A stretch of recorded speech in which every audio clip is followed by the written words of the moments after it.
আর যখন আমি জন্মগ্রহণ করছি তোমার কাছে দাবি ছিল গো মা আমার কানের কাছে তুমি যায়া আজান দিবা।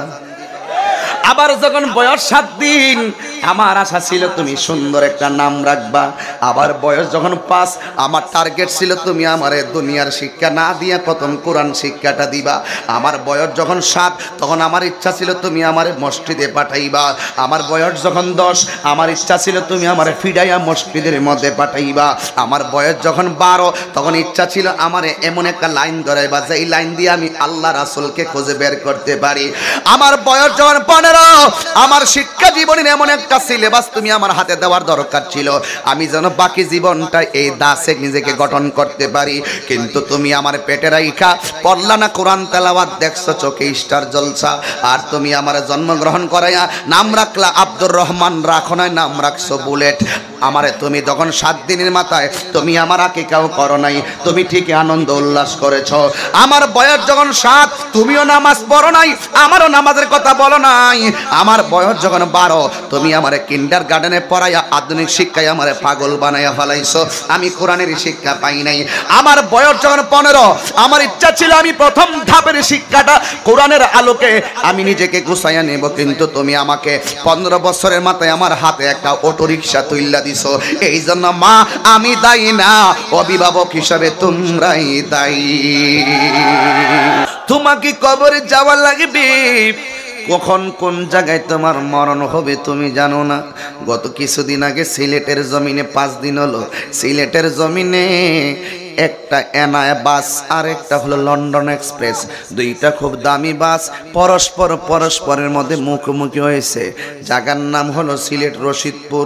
এমনভাবে দুইটা মুখোমুখি হলো রে বন্ধু, 11 জন মানুষ গাড়ির ভিতরেই মারা গেছে। অসংখ্য মানুষগুলোর আশঙ্কাজনক, অথচ দুইটা বাসের ভিতরে যেই মানুষগুলা ছিল তারা কিন্তু বলতেও পারে না ওই জায়গায় তাদের মরণ হবে। তারা যদি জানতো বাসের মধ্যে অ্যাক্সিডেন্ট করে মরণ হবে এরা কোনোদিন বাসের মধ্যে উঠতো না। তাইলে তোমার কি আর বোঝার বাকি আছে নি রে বন্ধু? ওই যে আমার আল্লাহর আয়াত তো ইউনিভার্সাল ট্রুথ। আল্লাহ রাব্বুল আলামিন বলেছেন ওয়ামা তাদরি নাফসুম বিআইয়ি আরদিন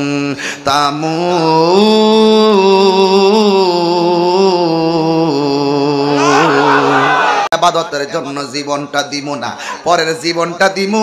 তুই দুনিয়ার ভিতরে প্রথম জীবন পাইয়া কি রংবাজি আর ডিগবাজি খেলছস, ওলি আল্লাহর বিরুদ্ধে কথা কইছস, নবীর বিরুদ্ধে কথা কইছস। কেউ নবীরে ভালোবাসছো, কেউ অলিরে ভালোবাসছো, কেউ আবার নবীর শান শুনলে গায়ের মধ্যে আগুন লেগে গেছে, অলির শান গাইলে আগুন লেগে গেছে। এইগুলার পুঙ্খানো হিসাব নেওয়ার জন্য দ্বিতীয়বার আবার জীবন দিব। হাত তুলে বলো ঠিক কিনা বলো।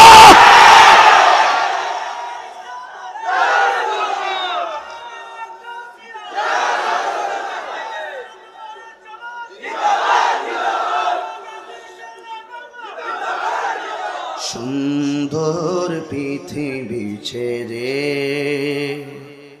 এই আমি কিন্তু ঠাস করে দোয়া করে চলে যাব। আল্লাহ আপনার জবান দিছে মানে এই অর্থ নেই যে আমি কোরআনের বয়ান করবো আপনি কথা বলবেন। আল্লাহ আপনাকে জবান দিছে, কান দিছে এই জন্য নয় যে আপনি একজন একজনের সাথে কথা বলবেন। আপনাকে কান দিছে কোরআন শোনার জন্য। আল্লাহর কসম করে বলুন এই কোরআন তেলাওয়াত শোনার সাথে সাথে হৃদয়ে কিন্তু একটা কম্পন তৈরি হয়, যে কম্পনে আপনার জীবনের পরিবর্তন সাধিত হতে পারে। আর আমি কিন্তু একটু ভিন্ন বক্তা, ওয়াজের ভিতরে উঠা বসা করলে আমি কথা বলতে পারি না, কথা বললেও কথা বলতে পারি না। কিন্তু এই নয় যে আমি ওয়াজ করব আপনি বাদাম খাইবেন কথা বলবেন না, এটার জন্য আমি এখানে বসি নাই। আদবে আউলিয়া হয়, কথা বলেন ঠিক কিনা? তো দিলটা নরম করে দেন। কাউন্সিলর সব কি বলেন, আমাদের তো একদিন যেতে হবে। আপনি কাউন্সিলর ওয়াসিম চৌধুরী সাহেব, আপনি যে রাস্তাটা করে যাবেন আল্লাহর কসম হাদিস শরীফে বলে এই সওয়াব আপনার ফ্লেক্সির মতন কবরে যাবে। এটাকে বলে সাদকায়ে জারিয়া। কথা কোন ঠিক কিনা বলেন? এমন সন্তান আপনি রেখে যাবেন যেই সন্তান আপনার জন্য দোয়া করলে ফ্লেক্সির মতন আপনার দোয়াটা কবরে যাবে। কথা বলেন ঠিক কিনা বলেন? তো আপনি বসে থেকে আপনার চিন্তাই করতেছেন শুধু আপনার দাদা কি কবরে চলে গেছে, আছে না এমন? যেমন আমার বাবা কবরে চলে গেছে, আমি যদি আজকে বাবার জন্য দোয়া করি, আমার দাদার জন্য দোয়া করি, এমন হতে পারে এই মাহফিলটার উসিলা আমার আম্মা আব্বা আজকে কবরে হাসতে পারে। তাহলে বলেন নীরব, একদম নীরব। আমি লক্ষ লোক নিয়ে কথা বলি, 3 লক্ষ 5 লক্ষ লোক নিয়ে কথা বলি, কিন্তু কথা বলতে সুযোগ কাউকে দেই না, নীরব। মনে হবে এখানে আমরা কবরের ভিতরে আছি। সুন্দর পৃথিবী ছেড়ে চলে যেতে চায় না মন, তবু চলে যেতে হয়, তবু চলে যেতে হয়। দোচালা ছাউনি দিয়া যত্ন করিয়া ঘর বাঁধিয়া, সুখের দোচালা ছাউনি দিয়া যত্ন করিয়া ঘর বাঁধিয়া, সাজানো হলো এ ভুবন বেঁচে থাকার আশায়, তখনই চলে এলো উপরের ডাক, তখনই চলে এলো উপরের ডাক, হলো না পূরণ স্বপ্ন, তবু চলে যেতে হয়, তবু চলে যেতে হয়। সুন্দর পৃথিবী ছেড়ে চলে যেতে চায় না মন, তবু চলে যেতে হয়, তবু চলে যেতে হয়, তবু চলে। এই নীরব। সুখের দোচালা ছাউনি দিয়া যত্ন করিয়া ঘর বাঁধিয়া, সাজানো হলো এ ভুবন বেঁচে থাকার আশায়, তখনই চলে এলো উপরের ডাক, তখনই চলে এলো উপরের ডাক, হলো না পূরণ স্বপ্ন, তবু চলে যেতে হয়, তবু চলে যেতে হয়। সুন্দর পৃথিবী ছেড়ে চলে যেতে চায় না মন, তবু চলে যেতে হয়, তবু চলে যেতে হয়। একটা জবানও বন্ধ রাখবেন না, জবানটা ছেড়ে বলো সুবহানাল্লাহ। আমার আল্লামা আলহাজ মুফতি মাওলানা আহমদুল হক হুজুর জামিয়া আহমদিয়ার প্রভাষক মহোদয় আমার পাশে বসা। আমি আসার পরে বলতেছে, ও তাহির হুজুর, আপনার এই যে হাজার হাজার মানুষ আসে, এটা মনে আল্লাহ পাকের দয়া আপনার প্রতি। আমার কিন্তু কথাটা শোনার পরে আমার ভিতর থেকে শুধু একটাই কান্নার মতন একটা সুর বাজছিল। কেন জানুনি? আপনি আমার হাজার ভক্ত আছে বলেন, আজকে হাজার মানুষ আসছে বলেন, আমার অনেক সম্মান করে বলেন, আমাকে অনেক মানুষে অনেক কথা বলে বলেন, আমার বাড়িতে একটা ছোট্ট বিল্ডিং আছে বলেন, আমি যদি এই মুহূর্তে মারা যাই আমারে আর তাহির হিসাব কইতেন না, আমারে শুধু বলবেন লাশটারে গাড়িতে তুল, লাশটারে বাড়িতে লইয়া যা, লাশটারে বাড়িতে নে, আমার লাশটারে ঘরের ভিতর ঢুকাইতো না, কই বাহিরে একটা চাটাই দিয়ে আমার লাশটা বাহিরে শোয়াইয়া দিব। গোসল করার সময় কব লাশে গোসল করায়, আবার খাটটার মধ্যে শোয়াইতে গেলে লাশটারে খাটে শোয়া। জানাজার মাঠে গেলে আর কইতো না তাহির সাহেব আসছে, ইমাম সাহেব মাইক দিয়া বলবে মরহুমের লাশ আসছে। এটাই হলো তোমার আমার জিন্দেগির শেষ পরিচয়, এছাড়া আর কোনো পরিচয় নাই। আল্লাহ বলেন সোম্মায়ুমিতুকুম, এই কথাটা বড় ডেঞ্জারাস একটা কথা, এই কথাটা বড় কঠিন একটা কথা। ও বন্ধু রে বন্ধু, আল্লাহ বলেন সুম্মা ইউমিতুকুম, অতঃপর তোমাদেরকে আমি আল্লাহ মরণ দিব। সুম্মা ইউহয়িকুম, মরণ দেওয়ার পরে আমি আল্লাহ তোমাদেরকে জীবন দিব। কিন্তু একটা কথা শুনেন, জীবনটা দেওয়ার পরে তুমি অন্য কাহার দিকে যাবে না। আল্লাহ বলে আমি তোমারে পাঠাইছি, তুমি আমার দিকে ফিরে আসবে। সুম্মা ইলাইহি তুরজাউন, অতঃপর তোমরা এদিকে আমি আল্লাহর দিকে ফিরে আসবে। যুবক ভাইরা গো, আরে বাবা, মুখ আছে কথা বলা যায়, সব সময় সব কথা বলা যায় না। চোখ আছে দেখা যায়, সব দেখা যায় না। হাত আছে ধরা যায়, সব ধরা যায় না। আল্লাহর কোরআনকে তোমার মনে নাই? আল্লাহ রাব্বুল আলামিন কোরআনে বলেছেন, মিনহা খলাকনাকুম ওয়া ফিহা নুঈদুকুম ওয়া মিনহা নুখরিজুকুম তারাতান উখরা।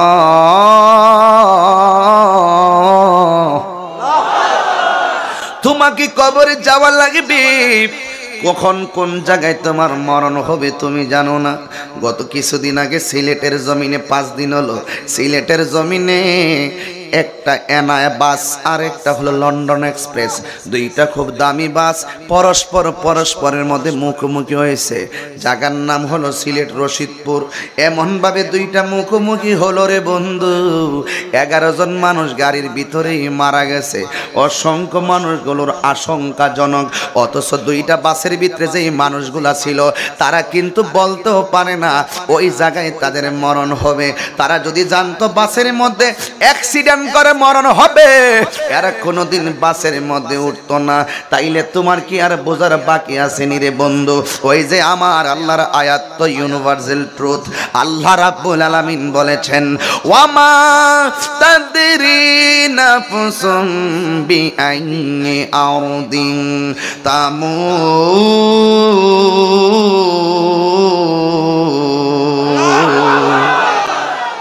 তুমি তো জানো না কোন জায়গায় তোমার কিভাবে মরণ হবে।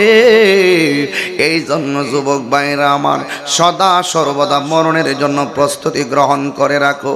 আজকে বেপরদা হয়ে, আজকে যদি তুমি অপবিত্র অবস্থায় চলো, তুমি তো জানো না তোমার মরণটাকে অপবিত্র অবস্থায় হতে পারে কিনা। এমনও তো হতে পারে অপবিত্র অবস্থায় তোমার মরণ হয়ে যেতে পারে। এই জন্য যুবক, সব সময় এই কথা মনে করো না জীবন অনেক কাছে আরো বেশি সময় আছে। আমার বাবাই তো মরে নাই, আমি মনে হয় আরো বেশি দিন বাঁচবো। না রে না, না রে না, না না না। বহু যুবক পোলাপান মোটর সাইকেল চালাইতে যায়, হঠাৎ করে ট্রাকের ভিতরে ঢুকে গিয়া মারা যায়। অনেক যুবক পোলাপান হঠাৎ বুকে ব্যথা হয়, হঠাৎ করে স্ট্রোক করে মারা যায়। অনেক ছোট ছোট পোলাপান মায়ের গর্ভ থেকে আসে 5 দিনের মাথায় মারা যায়। এই জন্য কার মরণ কখন হবে বয়সের সঙ্গে নয়। যখন তার হায়াত শেষ হবে তা 1 বছর পরে শেষ হতে পারে, 10 বছর পরে শেষ হতে পারে। জবানটা খুলে বলো হায়াতের মালিককে। ওই আল্লাহ আমার বিষয় দিছে কবর। কবরে যাওয়ার আগে মরণ আছে না নাই? ওই মরণ বড় কঠিন। আমার নবী বলেন, আজরাইলে যখন ঘরের দরজার মধ্যে ধাও মারবে, ধাওটা যখন মারবে ভয়ঙ্কর সুরত লইয়া, তোমার যদি ঈমান থাকে আজরাইলে তোমার জাউতল বাজারে মুমিনের ঘরে আইসা সালাম দিয়া ঢুকবে। আর তোমার যদি ঈমান না থাকে আজরাইল এমন ভয়ঙ্করভাবে তোমার দরজায় ধাও মারবে। আমার নবী বলেন, একটা মানুষের মরণের সময় সবচাইতে বড় কষ্ট হলো সাকরাতুল মাউতের কষ্ট। 7 সমুদ্র 13 নদীর পানি দিলেও তার পানি তৃষ্ণা মিটবে না। আজকের মাহফিলে আব্দুর রহিম আছেন একজন, এই একটা কিন্তু অনেক কষ্ট করছে। এই পোলাপানগুলো এরা কিন্তু কমিটিগুলো অনেক যোগাযোগ আমার সঙ্গে করছে। হায় রে ভাই, কে কোন দিন মারা যাব আমি জানি না। এমনও হতে পারে জাউতলা বাজারের মাহফিল, এই চট্টগ্রামের মাহফিল আমার জীবনের জন্য শেষ মাহফিল হতে পারে। ও নবী গো, আমার মরণটা ঈমানের সাথে হইব নি গো নবী। মরণের কালে তুমি নবীর দিদার হইব। এত হাজার লক্ষ মানুষের ওয়াজ তো আমার মরণের সময় কাজে লাগবো না। আজরাইলে যদি আমার দাও মারে গো নবী, আমার রক্তগুলা তো পানি পানি হয়ে যাইব, আমার হাড্ডি গুলা তো টাস টাস করে খুলে যাইব, আমার রোগ গুলা তো ছিঁড়া যাইব গো নবী। একটা বার মায়ার নজরে তাকাও না গো নবী। মরণের কালে এত নবী নবী করলাম, জামিয়া আহমদিয়ার আরবি প্রভাষক আল্লামা মুফতি আলহাজ আহমদুল হক সাহেব কেন নবী নবী করে? আজকের এই খলিল ভান্ডার দরবারের নিজামুদ্দিন শাহ হুজুর কেন নবী নবী করে? ওয়াইসুদ্দিন চৌধুরী কাউন্সিলর মহোদয় কেন নবী নবী করে? কারণ কি জাননি? আমার নবী যদি মরণের কালে এই জাউতলা বাজারের বাড়ির পাশে আইসা আমার নবী মরণের কালে যদি তোমার সামনে দাঁড়ায় দেয়, আমার নবী যদি তোমার সামনে দাঁড়ায় থাকে, আমি তিনটা ওয়াজ করলে আমার বুকটা ফাইটা যায়। কারবালার বয়ান, হার কবরের বয়ান, মা বাবার বয়ান, এই তিনটা জায়গায় আমি বরদাস্ত করতে পারি না। মুহূর্তের ভিতরে আজরাইল আমার রূহটা নিয়ে যাইব। আজকে আমরা খুলশি থানা থেকে চট্টগ্রাম জমিন থেকে রাত্রে 12টার সময় নবীরে ডাক দিয়ে কই, নবী গো বলো না বলো না, মরণের সময় তোমার দিদার আমরা নসিব হইবনি। দুনয়নে রসুল পাক দেখিলে কেমন হতো,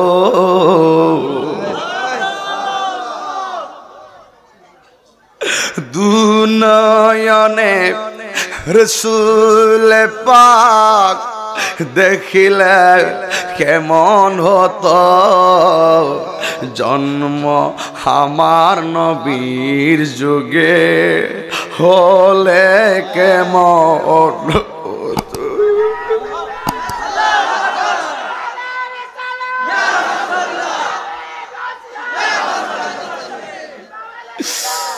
আশ্রিত বেশে হযরতে বেলালের মধুর আজান, সেই আজানে ছিল এত প্রেম মুগ্ধ রহমান,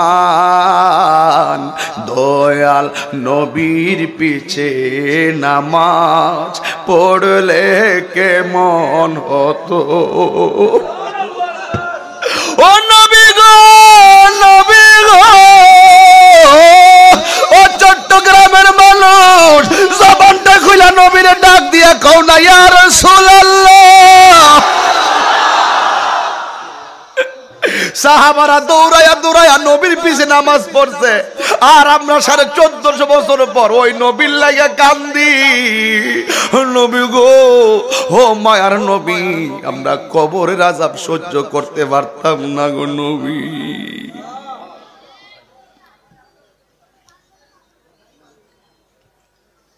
ও নবী গো, নাকটার মুখটার 3 মিনিট বন্ধ করে রাখতাম পারি না, ডাক্তার মুখটার 3 মিনিট বন্ধ করে রাখতাম পারি না, জানটা বাইরে যায়। আজরাইলে যখন আমার রূহ নিব, আমি কত কথা গমু, আজরাইলে মানতো না, আমার রূহটারে বাইরে কইরা নিয়ে যাইব গো নবী। ও নবী গো, মরণের কালে তোমার দিদার হইবনি।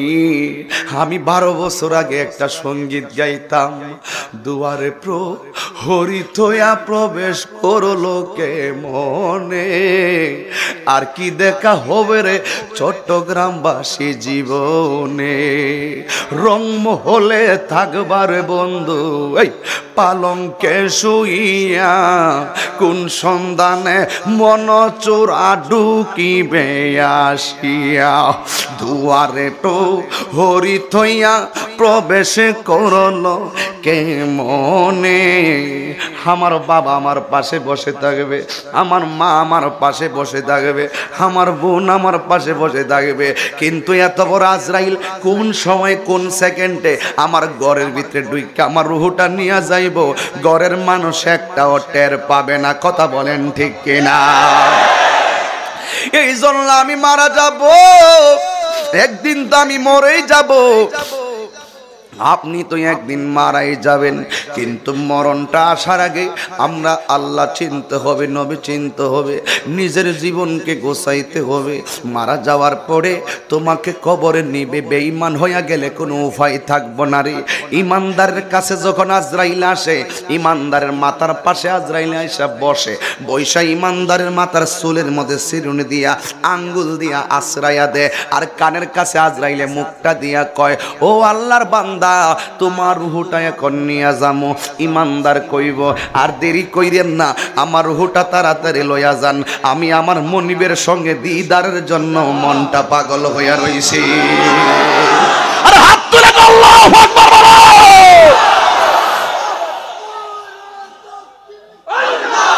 ইস ইস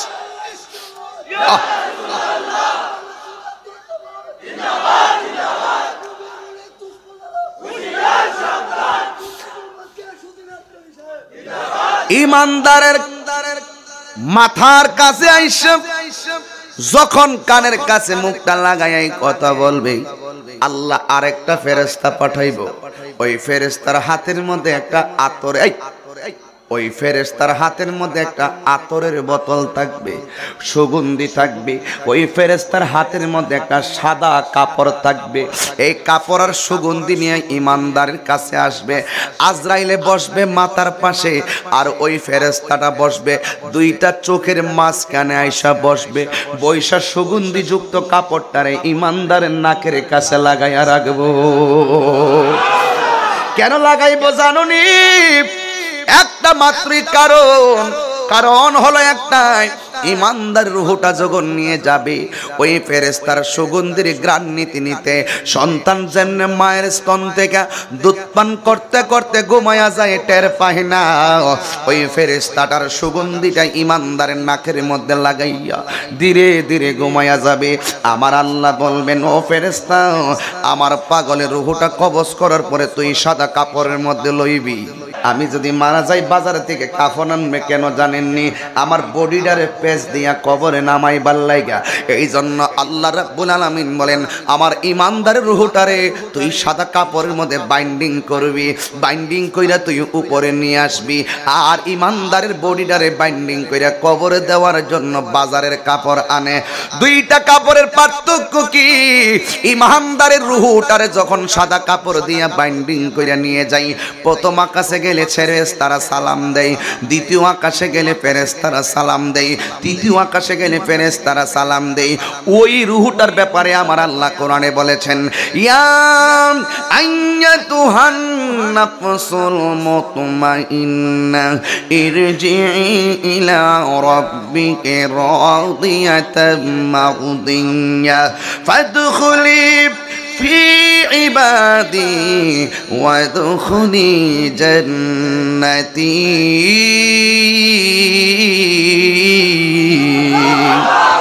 ইমানদারের রুহটারে নিয়ে যাবে এমন একটা জায়গা, যে এই জায়গার নাম হলো, কোরআনের ভাষায় হলো ইল্লিন। ইল্লিনের মধ্যে রুহটারে নিয়ে যাওয়া হবে। এই দিক দিয়ে ইমানদারের রুহটারে, ইমানদারকে যখন কবরে নামায়া দিবে, আমার আল্লাহ বলবেন, ও ফেরেশতা, আমার প্রেমিকের কবরের মধ্যে ইন্টারভিউ হবে, প্রেমিকের পরীক্ষার হল হবে। এই প্রেমিককে প্রশ্ন করা হবে, যা যা রুহটা ইমানদারের ভিতরে দিয়ে আসো। ওই কবরে নামায়া যখন সবাই চলে যাবে, ইমানদারের ভিতরে রুহটা দিয়ে দিবে। দেওয়ার পরে ইমানদারের কানের পাওয়ার এমন বাড়বে, বিদায় বেলায় আপন জনরা যে তারে কবর দিয়া চলে যাইতেছেন, ওই পায়ের আওয়াজগুলো ইমানদারের নিজের কানে শুনতে পারবে।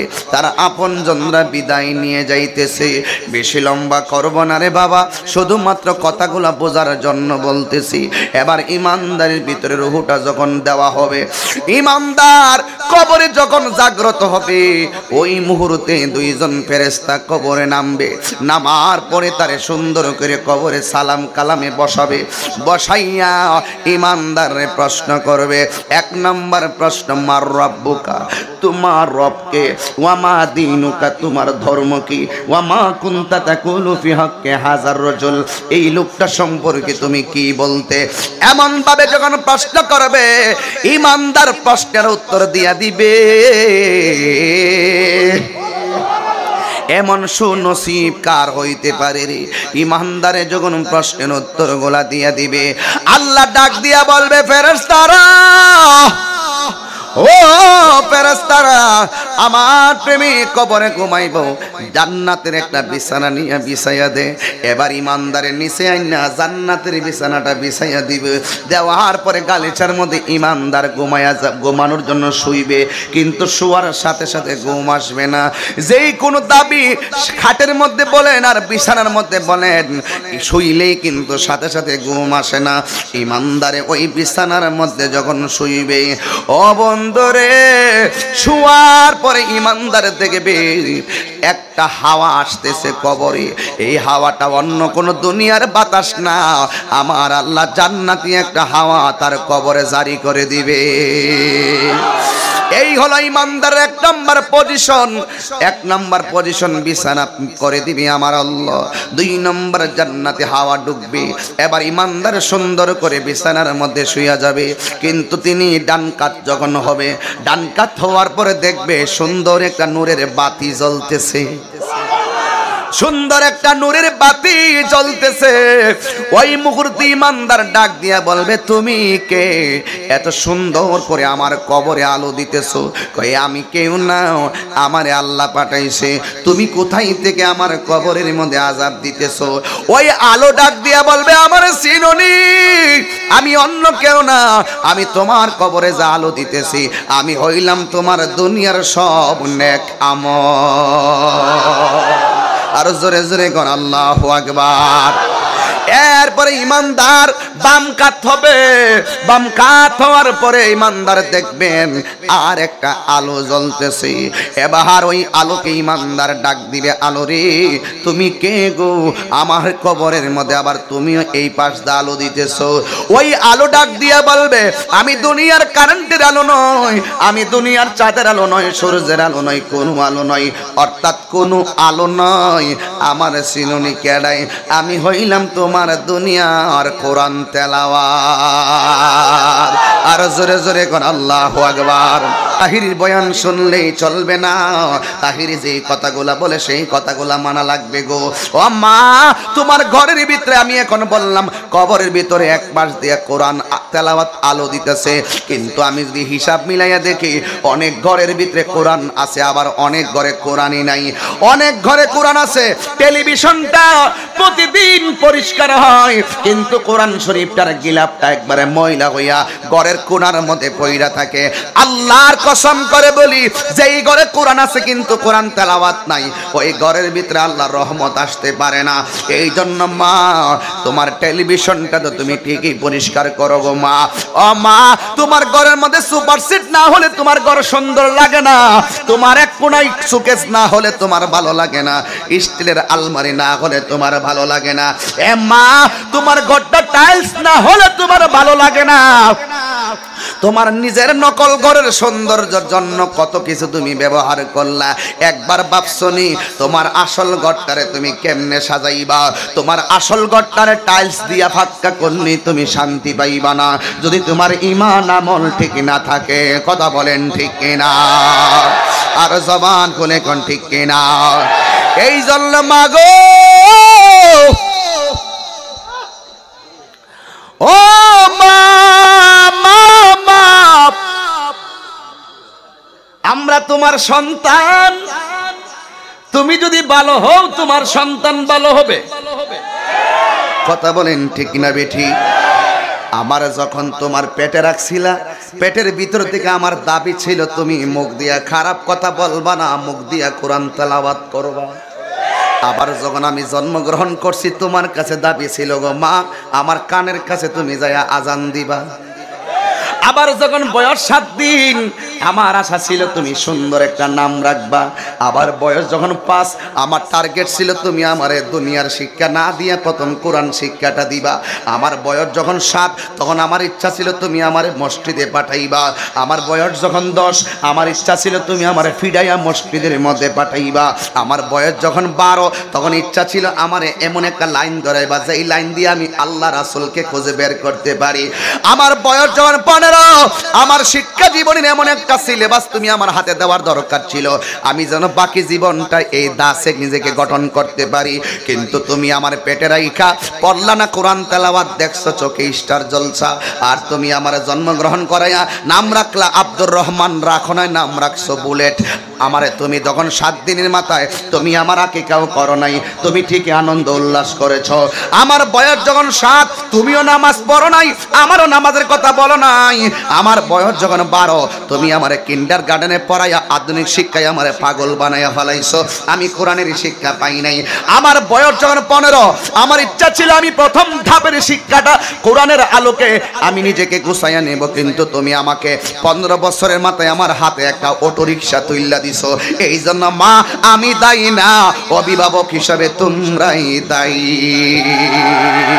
ঠিক কি না বলো?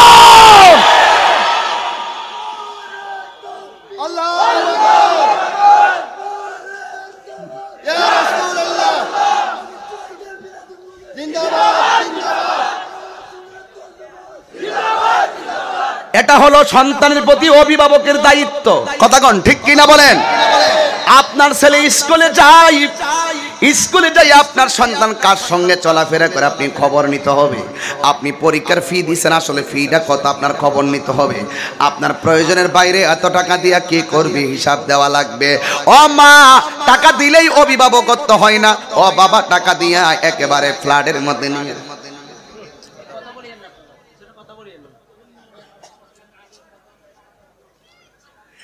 মা আমার, তুমি আমারে কলেজে পাঠাইছো, তুমি আমারে রেজিস্ট্রেশনে ফি দিছো আর ফর্ম ফিল আপের টাকা দিছো, কিন্তু তুমি খবর নিতে হবে তুমি আমারে কত টাকা দিছো গো মা। তুমি ব্যানালে সাইরা দিছো। একটা কথা মনে রাখবেন, হাসরের ময়দানে আসতেছি, প্রত্যেকটা অভিভাবক তার দায়িত্ব সম্পর্কে জিজ্ঞাসিত হবে। কথা বলেন ঠিক কিনা? বাঁচতে পারবেন না, বাঁচতে পারবেন না। আপনার সন্তান রাতের বেলা এত রাত্রে কোথায় থেকে আসছে আপনাকে খবর নিতে হবে। এখন একটু বেশি নিতে হবে। আগে আমার মা বাবা এত খবর নেওয়া লাগে না, বর্তমান প্রজন্ম একটু বেশি নিতে হবে। কারণ পোলাপান 8টার পরে যদি বের হয়, মনে করবেন বহুত পোলাপান আপনার মনের অজান্তে নেশার সাথে সম্পৃক্ত হয়ে যাচ্ছে। হাত তুলে বলুন ঠিক কি না বলুন? এটার জন্য আপনি দায়ী, আপনি বাবা দায়ী, আপনি মা দায়ী। আমার হাত পা আছে, আমার পা আছে। মা, তুমি আমাকে ধর্মীয় শিক্ষাটা ব্যক্তাঘাত করে দাও, তারপরও আসরে মাঠে বাঁচতে পারবে। সন্তানের আকিকা যদি না করে, সন্তান হাসরের মাঠে মা বাবার বিরুদ্ধে মামলা করব। কথা কোন ঠিক কিনা বলেন? এই জন্য যুবক, সন্তানের সুন্দর নাম না রাখলে হাসরের ময়দানে মামলায় পড়ে যাবেন। এবার ইমানদারের কবরে ডান পাশে আলো, বাম পাশে আলো। এবার ইমানদার কবরের ভিতরে একদম গোমায়া যাবে। এই হলো ইমানদারের আলামত। আর যদি আপনি বেঈমান হইয়া যান, আপনার বাড়িতে জিগাইব তোর আপন কেডা, আপনি বলবেন যারা গোসল করাইতেছে তারাই আমার আপন। আপনি যদি বেঈমান হন, আপনারে জানাজায় নেওয়ার সময় জিগাইব তোমার আপন কেডা, কয় যে 4 জন আমারে কাঁধে লইছে তারাই আমার আপন। আপনারে যখন জানাজার ময়দানে নিব, আপনার রুহুটে প্রশ্ন করবে তোমার আপন কেডা, কয় আমার যারা জানাজা দিতেছে তারাই আমার আপন। আর আপনারে যখন কবরে নামাইব জিগাইব আপন কেডা, কয় যে 2 জন কবরে নামছে আরাই হলো আমার আপন। এই 2 জন যখন চলে আসবে রে বাবা, মাটিগুলা যখন চাপায় চাপায়া দিব রে, 1টা বাস, 2টা বাস, 3টা বাস, 4টা, 5টা, 6টা, 7টা, 8টা, আমি আমার আব্বারে কবরে নামাইয়া দাড়িগুলাই এমন ভাবে হাতায়া হাতায়া দিয়ে আসছিলাম।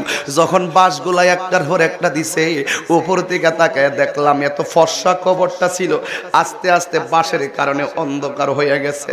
উপর দিক দিয়ে যখন চাটাইগুলা দিল, একদম আর বাবার লাশটারও দেখা যায় না। উপরে যখন মিনহা খলাকনাকুম এমন ভাবে মাটি দেওয়া ফিহা নুইদুকুম ওয়া মিনহা নুখরিজুকুম তারাতান উখরা বলে বলে মাটিটা দিল। কবরে নামানোর সময় কইছি বিসমিল্লাহি ওয়া আলা মিল্লাতি রাসূলিল্লাহ। উপরে মাটি দেওয়ার সময় আমি বাবারে কবরে নামাইয়া দিয়ে আসলাম। এমন ভাবে কবরে যখন বেঈমানদারে নামাইয়া দিয়ে আসবে, ইমানদার হইলে তো ইমানদারে কথা কয় কম, ইমানদারে তিনটা গুণ আছে। ইমানদারে কথা কম কয়, ইমানদারে খায় কম, ইমানদারে ঘুমায় কম। এই তিনটা গুণ যার মধ্যে পাওয়া যাবে লোকটা হলো ইমানদার। ইমানদারে কথা বলে কম, ইমানদারে খাবে কম, ইমানদারে ঘুমাইব কম। এ বন্ধুরে আমার, বেঈমান রে বলবে তোর আপনকে, কয় যে দুইজন কবরে নামছে এরাই হইল আপন। আর ইমানদার রে যদি বলে তোর আপন কেডা, ইমানদার প্রথমে আজরাইল রে কইছে তাকদারু হলইয়া যাও, আর দুনিয়া সিজনুল মুমিনিন। এই বেঈমানের যে কয় ইমান দুনিয়াটা আমার জন্য বালাখানা, কিন্তু ইমানদার কোনো কথা কয় না। বেঈমান কয় আমার কবরে যারা নামছে এরাই হলো আপন। সবাই যখন চলে আসবে এবার জিগাইব তোর কবরের আপন কেডা। বেঈমান কইব আমার জন্য কত মানুষ আমার দেখতে আইলো, আমার কবরে কেউ এলো না, আমার জানাজার ময়দানে নামালো, আমার কবরে কেউ আইলো না। বেঈমানরা যখন কান্দে লইব, বেঈমান ডাক দিয়া কইব আম্মা আমার তো এত তাড়াতাড়ি বিদায় দিও না গো মা, ও বাবা আমারে কোথায় লইয়া যাইতেছো। হায় হায় কইরা পাগলের মতন কান্না শুরু করব, কিন্তু কার কান্না কে শুনে? কেউ শুনবে না। বেঈমানের আহাজারি যখন বেঈমানকে কবর দিবে, ওই তাদের আঙ্গুলের নখগুলা থাকবে পৃথিবীর সমান, মুনকার নকিরের নখগুলা থাকবে বিশাল বড় বড়, তাদের চোখগুলা থাকবে নীল বর্ণের। এমন একটা অবস্থা কইরা কবরের ভিতরে এমন একটা বিকট আওয়াজ লইয়া কবরে ঢুকবে, যেন মনে হয় যেন একটা ভূমিকম্প শুরু হইয়া গেছে। এবারে বেঈমান কবরের ভিতরে কি হইব বুঝেন তো? রুহুটা দেওয়ার পরে এমন একটা আওয়াজ হইব, এমন ভাবে উঠাই দিব, উঠাইয়া দিয়া তারে প্রশ্ন করব। সে কই বলা আদ্রি আমি জানি না, দ্বিতীয় প্রশ্ন আমি জানি না, তৃতীয় প্রশ্ন আমি জানি না। এই যে একটা পরীক্ষা, দুনিয়া থেকে মুখস্থ কইরা গেলে কবরের উত্তর দিতে পারবা না। দুনিয়ার প্রশ্ন গোপন রাইখা পরীক্ষা হয়, আর কবরে যাইবার আগে আমার আল্লাহ প্রশ্ন আউট কইরা দিছে। এখানেই তো প্রেমের খেলা। যারা ইমানদার তারা কবরের অ্যানসার দিব, যারা বেঈমান দিতে পারবে না। এবার বেঈমানে উত্তর দিতে পারবে না। এবার আমার আল্লাহ রাব্বুল আলামিনের হাবিব বলেন ওই কবরের ভিতরে চারটা আযাব বড় ভয়ঙ্কর। এক নম্বর আযাব, কবরের দুই পাশের মাটিটা দুই প্রান্তে যাবে। এই দুই পাশের মাটি এমন জোরে তারে চাপা মারবো, মারার কারণে ডান পাশের হাড্ডি গুলো বাম পাশের হাড্ডির ভিতরে ঢুকে যাবে, বাম পাশের হাড্ডি গুলো ডান পাশের হাড্ডির ভিতরে ঢুকে যাবে, তার শরীরটারে গুড়া বানাইবো। এবার আমার নবী বলেন তার কান্নার আওয়াজটা যদি পৃথিবীর কোনো সুস্থ মানুষের কানের মধ্যে লাগতো, ওই মানুষটার কানের পর্দা ফেটে মানুষটা রক্তক্ষরণ হতে হতে মারা যাইত। আল্লাহর ধরা কিন্তু নরম না, আমার আল্লাহর ধরা অনেক শক্ত। দুনিয়াতে চলছো, মাটির উপরে চলা চলা সুদ খাইছো, মাটি কোনো প্রতিশোধ নেই নাই। দুনিয়াতে মাটির উপরে থেকে ঘুষ খাইছো, মাটি কোনো প্রতিশোধ নেই নাই। দুনিয়াতে চল্লা চল্লা তুমি গীবত করছো, মাটি কোনো প্রতিশোধ নেই নাই। তুমি দুনিয়াতে চইলা চইলা কত অন্যায় করছো, মাটি কোনো প্রতিশোধ নেই নাই। এই জন্য মাটি শেষ বেলায় তারে এমন জোরে চাপা মারবে, হাড্ডি গুলারে গোড়া বানায়া ফালাইবো। এটা হলো এক নম্বর আযাব। দুই নম্বর আযাব হলো ওই কবরের ভিতরে এমন একটা ফেরেশতা আল্লাহ নামায়া দিবে। এই ফেরেশতারা কান দিয়া শুনবে না, এই ফেরেশতারা চোখ দিয়া দেখবে না। তার হাতের মধ্যে থাকবে বিশাল বড় একটা হাতুড়ি, ওই হাতুড়ি দিয়া তারে এমন জোরে আঘাত করবে, কাঁদলেও ফেরেশতা কানে শোনে না, একেবারে ছিন্ন ভিন্ন হইয়া গেলেও চোখে দেখে না।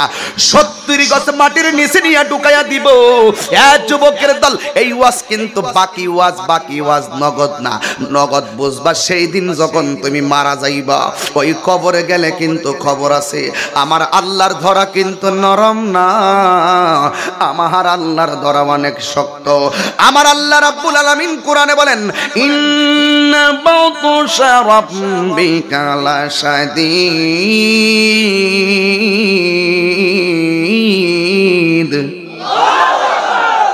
কোরআন শরীফ পড়লে কি অসুবিধা লাগে আপনাদের কাছে? মানে তেলাওয়াত করতে একটু শান্তি লাগে তো আপনাদের কাছে? আমার মনে চাই একটু বেশি তেলাওয়াত করি। তেলাওয়াত করার সুযোগ তো আমরা পাই না। এই যে পোলাপান যারা আসছে শতকরা 90% বলবে হুজুর আজকে সারা দিন তেলাওয়াত করি নাই। কিন্তু এই মাহফিলের উসিলায় যদি তেলাওয়াতের পড়ে আল্লাহু আকবার জজবা দেওয়ার কারণে তার কলবের মধ্যে একটা ঝরপ পড়ে, এমনও তো হতে পারে তার সিনাটা মদিনাওয়ালার আয়না হয়ে যেতে পারে। কি পারে না বাবা? তাহলে আপনাকে রেডি হন, এমন একটা আওয়াজ দিবেন, আমি তেলাওয়াতটা করার পরে দেখবেন আল্লাহ এমন আছে আমাদেরকে রহমত দিতে পারে। রাজি আসেননি সবাই? ইন্না বাত শারাব বিকাল শাদীদ।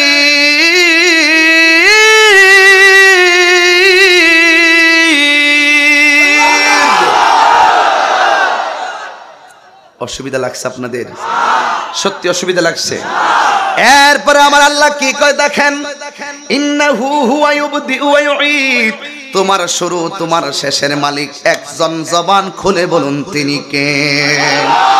তো আল্লাহ তো তোমার বড় মায়া কইরা বানাইছে। আল্লাহ রাব্বুল আলামিন বলেন ফি আইয়ি সূরাতিম মা শাআ রাক্কাবাক। আমার দেশে কালো মানুষ আছে না ভাই? মেয়র সাহেব, আপনাদের তো, আপনার তো ওয়ার্ড না, আপনাদের এলাকায় অনেক প্রতিবন্ধী আছে না? আপনি তো ভাতাও দেন, বিভিন্ন আপনাদের বিভিন্ন সহযোগিতা থাকে। প্রতিবন্ধী আছে, কালো মানুষ আছে, খাটো মানুষ আছে, এগুলো দেখলে কখনো নিন্দা করবেন না। কিছু কিছু মেয়েরা কালো থাকে বলে বিয়ে দেখতে যায়, কিন্তু কালো কালো বলে মন্তব্য করে মেয়েটা কালো এই জন্য বিয়ে করাই নাই। এই কথাটা বলবেন না, বলবেন মানুষকে নসিবে নাই, তকদিরে নাই, আমরা আরেক দিক দিয়ে দেখব। আপনি যদি বলেন যে মেয়েটা কালো এই জন্য মেয়েটাকে বিয়ে করার নাই, এই মেয়েটা তার মনে কত কষ্ট পায় সেটার ওজন আমি দিতে পারবো না। কোন ছেলে যদি কালো হয় বা খাটো হয়, যদি বলে যে এই ছেলেটা কালো, এই গরিব ছেলে, এই জন্য যাইয়া দেখি বাড়িঘর নাই, ঘরদর ভাঙ্গা, কই বিয়া করামু, এই কথাগুলো প্রত্যেকটা মানুষের বিবেক এবং মনে এত পাহাড় পরিমাণ আঘাত করে, এটা বুঝাইতে পারবো না। তবে আমি দলিল দিয়ে বুঝাই যাই, আপনি যদি এটা বলেন সে কষ্ট পাবে না, স্বয়ং আল্লাহ নিজে কষ্ট পায়। কারণ আল্লাহ রাব্বুল আলামিন বলেন ফি আইয়ি সূরাতিম মা শাআ রাক্কাবাক। আমি আল্লাহ রাব্বুল আলামিন প্রত্যেকটা মানুষে, এখানে আমার ওয়াসিম ভাই আছেন এবং হুজুরের নামটা কি? আবুল হাসান সাহেব আছেন, পিসা হুজুর আছেন, আমার হুজুর আছেন, আমার ভাই আছেন এবং চাচা আছেন। 1 2 3 4 5 6 7 এই 7 জন এখানে বসলাম। একটা বার গভীর ভাবে চাকায় দেখেন, এদের সবার মধ্য থেকে কিন্তু আমি হইলাম কালো। এরপরে দেখেন এই একজনের চেহারার সঙ্গে আরেকজনের চেহারার কোনো মিল আছে? কথা কোনো মিল আছে? আল্লাহ বলেন আল্লাযী খালাকাকা ফাসাওয়াকা ফাআদালাক। আমি আল্লাহ এই পৃথিবীটাকে সুন্দর সুবিন্যস্তভাবে আমি সাজিয়েছি। আর ফি আইয়ি সূরাতিম মা শাআ রাক্কাবাক। এই পৃথিবীর যতগুলা মানুষের চেহারা আছে সবগুলা চেহারাকে আমি আল্লাহ যেমন পছন্দ করেছি তেমন ভাবে বানিয়েছি। তো তুমি ঘৃণা করার কে? তোমার যিনি বানাইছে তারেও তো সে বানাইছে। আমার দেশে বুবারে তিরস্কার করা হয়, আমার দেশে হিজড়ারেও তিরস্কার করা হয়, আছে না নাই? রাস্তাঘাটে হিজড়ারা দেখবেন এরাও তো মানুষ, এরাও তো পেট আছে, এদেরও তো সংসার আছে, এদেরও তো সন্তান আছে। দেখবেন হিজড়ারা রাস্তার মধ্যে বিয়ের গাড়িগুলা বেশি বেশি ধরে। অনেক সময় হিজড়ারা যখন রাস্তার মধ্যে ধরে তাদেরকে আঘাত করা হয়, অনেক সময় তাদেরকে ধমক দেওয়া হয়, অনেক সময় তাদেরকে 100 টাকা দিতে গেলে 100 বার চিন্তা করে। আরে ভাই না না, হিজড়াও তো আমার আল্লাহর বান্দা, আমিও তো আল্লাহর বান্দা। এরা রাস্তায় ঘুরে ঘুরে টাকা তোলে, আমার পক্ষে তো রাস্তায় ঘুরে টাকা তুলতে পারি না, কিন্তু আল্লাহ যেহেতু আমাকে তৌফিক দিয়েছে, আপনি তাদের প্রতি মানবতার হাত বাড়াইলে কি কোনো অসুবিধা হবে? আল্লাহ রাব্বুল আলামিন বলেন লাকাদ খালাকনাল ইনসানা ফি আহসানি তাকওয়িম। এখানে হাসান বলে না, আহসান বলেছেন, ইসমে তাবদীলের সিগা। আমি আল্লাহ রাব্বুল আলামিন মানুষকে অতীব সুন্দর নমুনায় বানিয়েছি। এই মানুষগুলা কবরে যাবে, ইমানদারের সঙ্গে কবরের মাটি ভালো আচরণ করবে, আর বেঈমানকে তছনছ বানাইয়া ফেলাইব। এই জন্য যুবক, আমার নবী একদিন রাস্তা দিয়ে হাঁটতেছে, হঠাৎ করে দেখলেন 2টা কবরের মধ্যে আযাব হচ্ছে।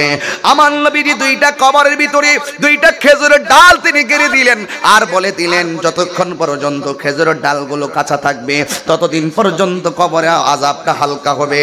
ইন দি মিন টাইমে আমার নবী বলেন 2টা কবরে আযাব হচ্ছে বেশি কারণে নয়, একবারে নরমাল দুইটা কারণ। এক নাম্বার হলো একটা কবরের মানুষ পায়খানা প্রস্রাব করে পবিত্রতা অর্জন করত না, আর একটা কবরের মানুষটা চুগলখড়ি করত, চুগলখড়ি। এমন চুগলখোর আমাদের সমাজে আছে না নাই?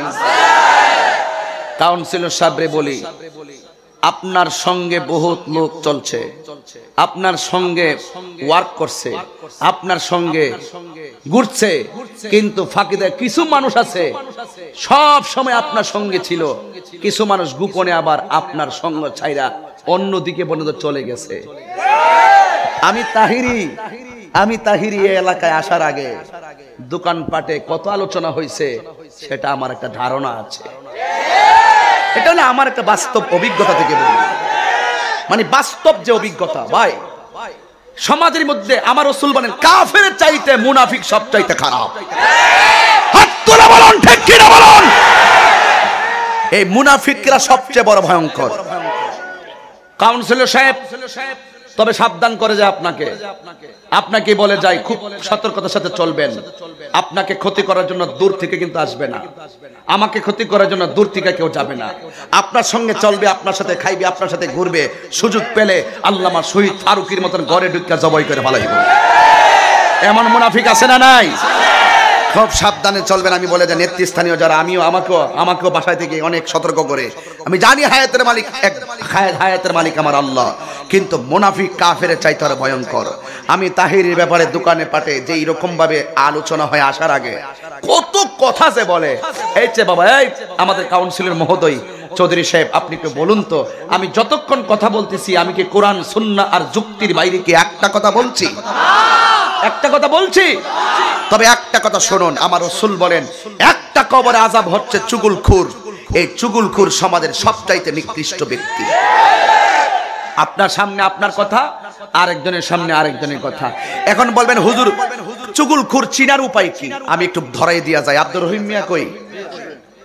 তুমি যদি পারো এখানে বোতলের পানি আইনা দিও আমারে। তো এটা পিছনেই রাখো, সামনে আনা দরকার নেই। এটা তোমরা খাইয়া শেষ করে ফেলাও। তাহিরি না খাইতে এতে মরে যাবে, সমস্যা নেই। আমি খাই না কিছু না, রাখবা তো দাও। আমি খাবারের সঙ্গে আমার জিয়ারত হইছে না আজকে। হ্যাঁ, আমি খাবারও কিন্তু খাই নাই, খাবো, ঠিক না? আসেনি চুগলখোর। কি খোর বাবা? কি খোর? জবান খুলুন, কি খোর? এই চুগলখোর সবচেয়ে বড় ভয়ঙ্কর। চুগলখোরের কথা একটু ভালো করে কইতে হয়। আমি কয়েকটা কথা খুব সিরিয়াসলি বলি। চুগলখোর খুব খারাপ। যেমন এই জাউতলা বাজারে যদি কোনো মেয়েকে কেউ দেখতে আসে, স্বাভাবিক এই বিল্ডিং এর মেয়েটাকে দেখতে আসলে পাশের বাড়ি বিল্ডিং এর মানুষকে জিজ্ঞেস করবে মেয়েটা কেমন। অথবা পাঁচতলায় যদি মেয়েটা থাকে, নিচতলায় জিজ্ঞেস করবে কি গো তোমাদের পাঁচতলার যে মেয়েটা আছে এই মেয়েটা কেমন। চুগলখোর এমন, বাবা বসে বলুন, চুগলখোর এমন, চুগলখোরে বলবে মেয়েটা 5 ওয়াক্ত নামাজ পড়ে, তাহলে তো সুন্দর বিয়ে হবে। মেয়ে যদি নামাজ পড়ে ভোট তো ভালো দিছে, এরপর আবার একটা ভোট দিবে মেয়েটা খুব পর্দাশীলা, খুব ভালো, মেয়েটা কোরআন তেলাওয়াত করে, খুব ভালো। চুগলখোরের নমুনাটা দেখেন, মেয়েটা খুব আল্লাহওয়ালা, খুব ভালো, মেয়েটা খুব পরহেজগার, খুব ভালো, মেয়েটা মার কথা ছাড়া কোনোদিন বাইরে থেকে বাইরে না, খুব ভালো। 98 ভাগ শুধু ভালো ভালো ভালো ভালো। লাস্টে কইব সারাদিন দেখছি মোবাইলে জানে কার সাথে কথা কয়। এখন বিয়া হইব নি? তার মানে চুগলখোর হইল 98 ভাগ। আপনার ডাইনে থাকবে, বামে থাকবে, সুযোগ পাইলে আপনাকে 12টা বাজায় ছাড়বে। হাত তোলা বলো, ঠিক কি না বলো?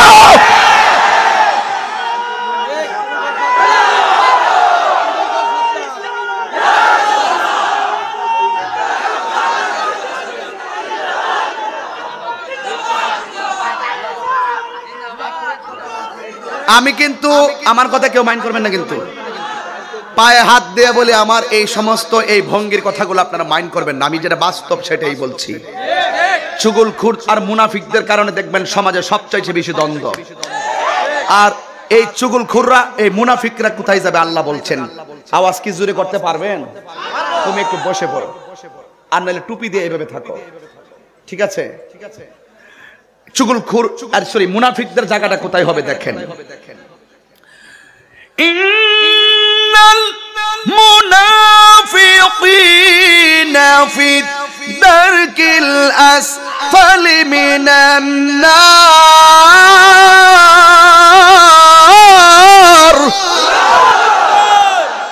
মুনাফিকরা থাকবে জাহান্নামের সবচাইতে নিম্ন স্তরে। মুনাফিকদের আলামত কয়টা? তিনটা। মুনাফিকের আলামত কয়টা? এক নম্বর, মুনাফিক হ্যাঁ কথা বললে মিথ্যা কথা বললে। দুই নম্বর, ইজা তুমিনা খানা, তার কাছে আমানত রাখলে খেয়ানত করে। ইজা ওয়াদা আখলাফা, যখন সে কোনো ওয়াদা করবে ভঙ্গ করবে। এই মুনাফিক। এই মোবাইলটা কই? মোবাইলটা আমার মোবাইল কই? কেউ গাড়িত মনে তেলে গেলে যাবো, একটা গেলে 10টা। শোনেন শোনেন, এই মোবাইলটা হইল ম্যাক্সিমাম মুনাফিকের ফ্যাক্টরি। কয়াস কর্ণফুলী ব্রিজ, হ্যাঁ বসে রয়েছে ফুটিয়া। কথা বলেন ঠিক কিনা বলেন? তুমি পাবলিককে ধোঁকা দাও, কেউ না জানে, জানে কে? তো তোমার শাস্তি আছে না নাই? ইন্নাল্লাহা আলিমুম বিযাতিস সুদূর।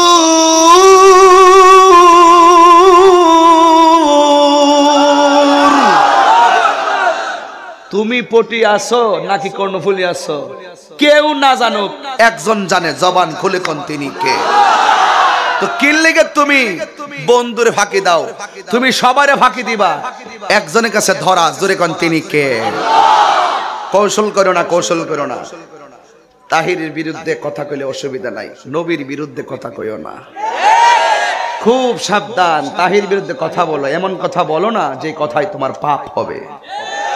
একটা কথা মনে রাখবেন, রাসূল বলেন কবরের ভিতরে 2 নম্বর শাস্তি হলো ওই অন্ধ আর কানে শোনে না সেই লোকটা কবরে নাই আঘাত করবে। 3, কবরের ভিতরে এমন একটা সাপ আল্লাহ ঢুকাইব যে এই সাপের দাঁতগুলো হবে 70 গজ লম্বা। কেউ আপনাকে 1 গজ লম্বা দাঁত সাপ দেখছেন? কয় গজ লম্বা? এই সাপের মাথায় থাকবে মহিলাদের চুলের মতন চুলের গোছা। এই সাপের শরীরটার ভিতরে এমন দুর্গন্ধ থাকবে, এই দুর্গন্ধ পৃথিবীর মধ্যে একটু দিলে মানুষ মারা যাইত। এই সাপটার চোখ থাকবে যথেষ্ট লাল, আর এই সাপটা লম্বা হবে 450 কিলোমিটার। বুখারী শরীফের হাদিস।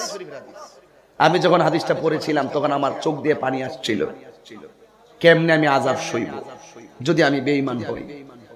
কবরে রাজা এত কঠিন, সইতে আমি পারিব না। মৃত্যুর যন্ত্রণা এত কঠিন, সইতে আমি পারিব না। ও গো দয়াময় হে রহিম, ও গো দয়াময় হে রহিম, চাই যে তোমার করুণা। মৃত্যুর যন্ত্রণায় এত কঠিন, সইতে আমি পারিব না। আদ মসজিদের ওই পালকি খানা, মসজিদ আসেনি এলাকায়? বাবা কোন দিকে মসজিদটা? এখানেই ধরেন, একটা ধরেন, কাছে কোনটা? কাছে এটা, আমার কাছে। এই মসজিদে কি কোনো পালকি আছে? কোনো খাট কি আছে? যেই কোনো জায়গায় দেখবে একটা খাট থাকে। মসজিদের ওই পালকি খানা আসবে সবার কাছে সবার জানা। মসজিদের ওই পালকি খানা আসবে সবার কাছে সবার জানা। বড়ই পাতার গরম জলে, বড়ই পাতার গরম জলে, শেষ গোসল দিবে সব জনা। গোসল শেষে সাদা কাফনে চির বিদায় দিবে সব জনা। বলো গোসল শেষে সাদা কাফনে চির বিদায় দিবে সব জনা।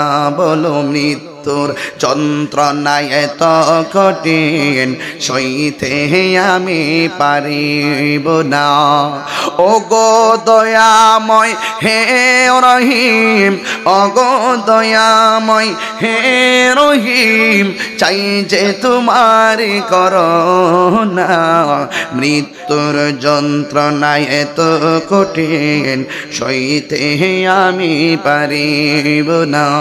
একটা জবানও বন্ধ রাখবেন না, জবান খুলে মালিকের ডাক দিয়ে বলুন আল্লাহু আকবার। আমাকে বিষয় দিল কবর, এখন আমি কবরের উপরে আছি রে বাবা, কিন্তু আমি এতগুলা বললে হাসরে যাব কিভাবে? তবে হাসরে যাওয়ার আগে একটা কথা বলতে হয়।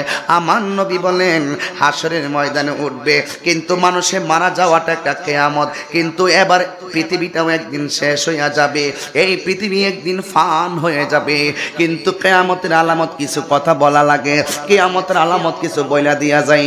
এক নম্বর আলামত হলো আগাট গাট হবে, রাখাল ছেলেরা ওই দেয়াল বিল্ডিং এর মালিক হবে, যোগ্য চেয়ারে অযোগ্য লোকের বাস করবে।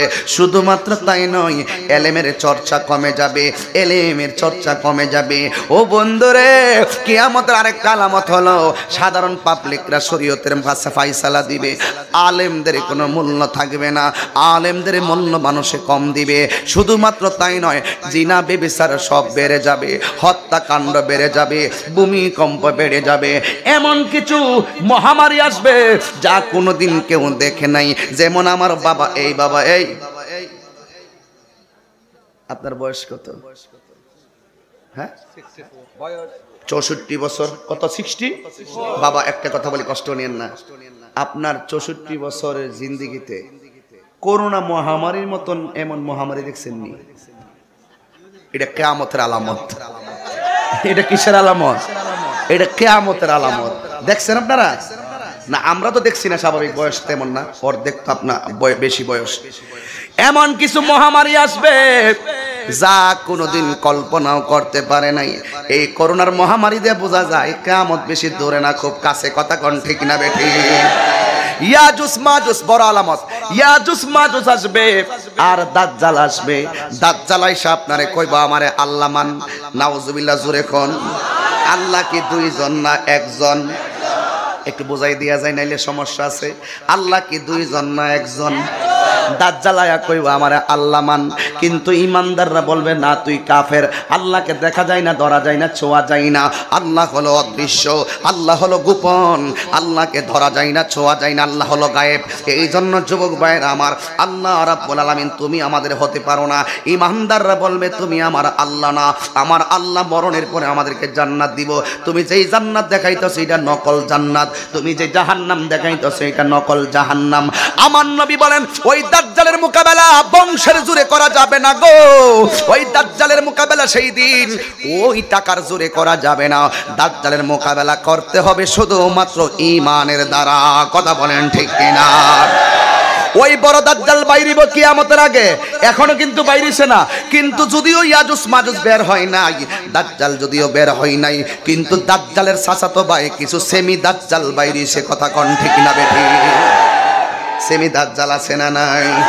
এক এক সময় এক একটা হুমকি মারে। আজকে একটা কথা দেখেন, মার্চ মাসের 2 তারিখ আজকে, ঠিক এই টাইমে কিন্তু করোনার যে একটা লক্ষণ দেখা দিয়েছেন রে বাবা, মাস্ক ছাড়া চলে না, হোম কোয়ারেন্টাইন জীবনও শুনছি না, আইসোলেশন শুনছি না, লকডাউন শুনছি না, স্বাস্থ্যবিধি শুনছি না। কিন্তু এই করোনা হওয়ার পরে কিছু কিছু ভাষা আমরা শিখাইয়া দেওয়া গেছে যে এইগুলো আমরা কোনোদিন শুনি নাই। একটু পরে পরে হাত ধুইতাছে, লেবুর শরবত খাইতেছে।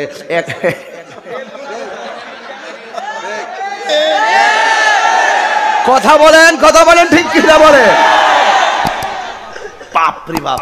অথচ আমার নবী 1450 বছর পূর্বে নামাজের আগে হুজুর ট্রেনিং দিয়া গেছে। কথা কোন ঠিক না বেঠি? এই জন্য করোনা কেন আইছে আমি সব মিলাই ফেলাইছি। করোনা আমার পিছনে মূল কারণ, 1 বছর আগে দেখবেন ওই যে একটা দাজ্জালা ছিল ডোনাল্ড ট্রাম্প, হেতে জুতা পইরা কাবাগরে চত্বরে হাঁটছিল, আর সাথে সৌদি আরবের জেহের নাম কি, মোহাম্মদ বিন সালমান, যুবরাজ না, হেতে এরান্নার খানায় কাবা করে চতুর্দিক দিয়ে ঘুরাইলো, সিনেমা হল উদ্বোধন করাইলো, মহিলাদেরকে লাইসেন্স দিল, ড্রাইভারের ড্রাইভিং লাইসেন্স দিল। শুধুমাত্র তাই নিয়ে আবার তার সাথে ডোনাল্ড ট্রাম্পের সাথে একটা নর্তকী আছে না, হের বউ চল্লি জাউলে জলে চলতো, এটা ঈশা আবার কাবা করে চত্বরে ঘুরে। যেদিন আমি দেখছিলাম এই দৃশ্যটা, আমি কইছিলাম যে বিপদ একটা আইতাছে। মাঝে মাঝে মুসলমানদের দর্শকের লেগে জানেননি, ধরার মূল কারণ আমরা কিছু যারা জুলুম করবে, জহারাল ফাসাদু মিনাল বাররি ওয়াল বাহরি বিমা কাসাবাত আইদিন নাস, দুনিয়ার যেই কোন মহামারী সব আমাদের হাতের কামাই। কথাগণ ঠিক কিনা বলেন? এই করোনা মহামারী এমন একটা সময় ছিল রে বাবা, এই দেশের সামনে এই দেশ হুট করে একটা বোমা মারে, হেরা ক্ষমতা বোঝায়। ইরান একটা সাইরা দে, রাশিয়া আরেকটা সাইরা দে, আমেরিকা আরেকটা সারে, এক দেশ আরেক দেশে কেমনে দখল করে একটা ষড়যন্ত্র ফুললি চলছিল। আর একটা ষড়যন্ত্র চলছিল, মুসলমান সব মেরে দাও, সংখ্যালঘু মুসলমানদেরকে সব মেরে দাও। সংখ্যালঘু মুসলমান চীন উইগরে মুসলমানদেরকে পানি নিচে ডুবাই মারছে, ভারতের মুসলমান বাবরি মসজিদটারে ভাঙ্গে রাম মন্দির করছে। তো সবকিছু মিলাই যে একটা নমুনা শুরু ছিল। আমি কাউন্সিলের সব এখানে আছেন, আমি একটা কথা বলি, আমি আমার প্রশাসন দেখছি চতুর্দিক দিয়ে দাঁড়ানো, কিন্তু আমার কথাগুলোকে রাষ্ট্রীয়ভাবে নিয়েন না। আমি একটা কথা বলি, যে কাউন্সিলের সব যেহেতু আছেন, রাষ্ট্রীয়ভাবে নিয়েন না আর রাজনৈতিকভাবে নিয়েন না। আমি একটা কথা বলি, এই কথাটা আপনার শোনার দরকার আছে। আর আমরা আসলে কোন কথাগুলো বলি এগুলো প্রশাসন কিন্তু অনেক সময় জানে না। প্রশাসনের কানকে একদল ভারী করে তাহিরের বিরুদ্ধে। কথা কন ঠিক না বেঠিক? আমার জানা মতে আমি যতটা রাষ্ট্রের তথ্য সংগ্রহ করেছি আর আমি যতটা রাষ্ট্রে আমি যতটুকু দেখেছি, অবজারভেশন করেছি, আমাদের মুখের ভিতর যে 32টা দাঁত আছে, 32টা দাঁতের ভিতরে জিহ্বাটা যেমন নিরাপদ, আমার বাংলাদেশে এই সারা বিশ্বের মধ্যে নজর করে দেখবেন, আমার বাংলাদেশে সংখ্যালঘু ভিতরে মীরা তার চাইতে আরো নিরাপদ। ঠিক কিনা বলুন? আমার হিন্দুরা যেই ঘাটের পানি খায় আমরা সেই ঘাটে গোসল করি, হিন্দুরা যেই বাজারে বাজার করে আমরা সেই ঘাটে বাজার করি, কিন্তু সংখ্যালঘু হিন্দু খ্রিস্টান বৌদ্ধরা আমার বাংলাদেশে সবচাইতে বেশি নিরাপদ। এই জন্যই করোনায় আমাদের লাশ গন্তে হই নাই। কথা পরিষ্কার? কথা কি? কথা পরিষ্কার? ঠিক কিনা বলেন? কারণ ওয়ার্ল্ড হেলথ অর্গানাইজেশন বলেছিল বাংলাদেশে 4 থেকে 5 লক্ষ লোক করোনায় মৃত্যুর মিছিল গণবে। আল্লাহ পাক এই পর্যন্ত আমাদেরকে বাঁচাই রাখছেন। এখন আমরা কি করব? আমরা সেজদায় পড়ে আল্লাহ পাকের শুকরিয়া আদায় করব। কথা বলেন ঠিক কিনা বলেন? যেখানে কানাডার মতন ক্ষমতাধর রাষ্ট্র বলছে তোমরা ঘরে থাকো, খাবার তোমাদের ঘরে পাঠাবো, ডোনাল্ড ট্রাম্প ব্যর্থ হয়ে পরাজিত হয়েছে, জো বাইডেন ক্ষমতা গ্রহণ করলো, প্রত্যেকটা ক্ষমতাধর রাষ্ট্র A to Z দিয়েছে। এরপর লাস্টে কানাডার প্রধানমন্ত্রী বলতে বাধ্য হয়েছে করোনার মোকাবেলা এমন একটা মহামারী, এই মোকাবেলা আমরা করা সম্ভব না, যা ফয়সালা আসবে আসমান থেকে। বাস মুসলমানদের বিজয়, মুসলমানদের। তাহলে আমরা মুসলমান সেজদায় পড়ে শুকরিয়া আদায় করেন। এখনো সময় আছে, লাশের মিছিল গনার আগে মালিকের কদমে পড়েন। কথা বলেন ঠিক কিনা বলেন? দাজ্জালের কথা বলছিলাম, মনে আছে? ডোনাল্ড ট্রাম্প একটা দাজ্জাল, এবং আমাদের সমাজের মধ্যে কিছু দাজ্জাল আছে যারা গরিবের প্রতি অবিচার করে। কথা কোন ঠিক না বেঠি? কোরবানির ঈদ আসলে দাজ্জালগুলো সবচেয়ে দামি গরুটা কিনবে, কিনা 10টার আগে রানটা খুলনা নিয়ে খাইব, কিন্তু গরিবে ব্যাগলে আইলে কয় এখনো বানানো শেষ হইছে না। এইগুলা হলো বড় দাজ্জাল। ওই বড় দাজ্জালের চাচাতো ভাই, কারণ এইগুলো যারা মানুষের প্রতি দয়া করে না, এদের প্রতি আমার আল্লাহ কখনো দয়া করবে না। কথা বলেন ঠিক কিনা বলেন? এই জন্য দাজ্জাল আইসা বলবে আবার আল্লাহ মান, দাজ্জাল আগমন করবে, এটা বড় আলামত। এরপরে আমার আল্লাহ রাব্বুল আলামিন আর আল্লাহ রাব্বুল আলামিনের হাবিব বলেন এমন একদিন আসবে এই পাহাড়গুলা দুনিয়ার মধ্যে যে আছে, পাহাড়গুলা আকাশে তোলার মতো উড়ে যাবে। এখন অনেকে প্রশ্ন করবেন, হুজুর আমার আল্লাহ রাব্বুল আলামিন পাহাড়গুলা কেন বানাইছে? এই পাহাড়গুলা হলো জমিনের পেরেক, এই পাহাড়গুলা একদিন কিয়ামতের আগে আকাশের দিকে উড়ে যাবে। ওয়াতাকুনুল জিবালু কাল ইহনিল মানফুস।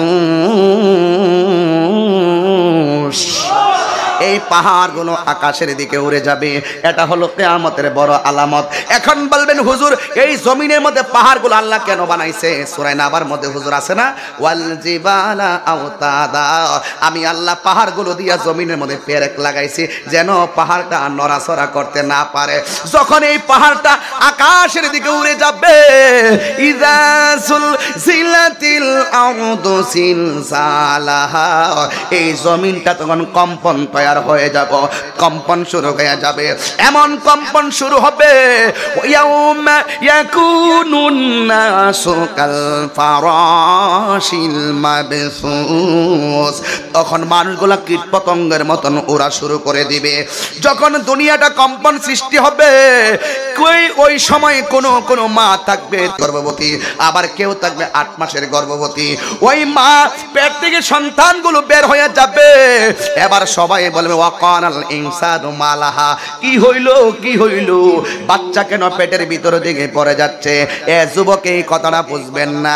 যাদের মা আছে মার জিগাইবেন, আম্মা আমি যখন তোমার পেটে ছিলাম রাতের বেলা তোমার কাছে কেমন লাগতো? মা তোমারে বলবো পুত্রে, রাতের বেলা তোরে নিয়ে যখন আমি ঘুমাইলাম, ঘুমটা যখন গভীর করে গেল, তখন তুই আমার পেটের মধ্যে লাথি মারছিলি, আমি তখন ঠাস করে জাগ্রত হইয়া চোখের পানি ফেলাইয়া রাত্রটা কাটাইছিলাম। মা তুমি দিনের বেলা কেমনে খাইছো আমার পেটে লইয়া?